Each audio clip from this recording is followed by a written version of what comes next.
এতিয়া দিহানাম দিবলৈ গৈ আছোঁ দেই।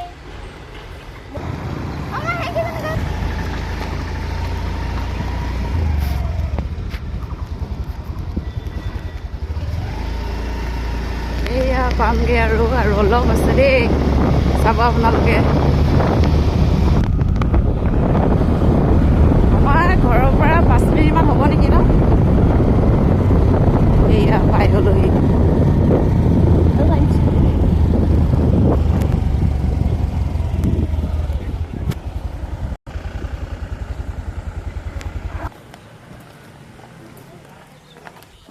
এতিয়া চাব দেই, স্কুল পালোহি আৰু ভিতৰত।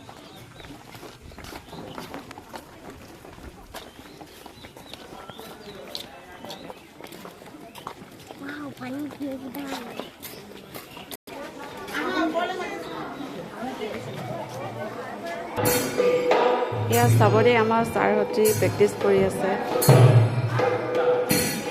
দূৰৰ পৰাই ভিডিঅ'টো কৰিছোঁ আৰু।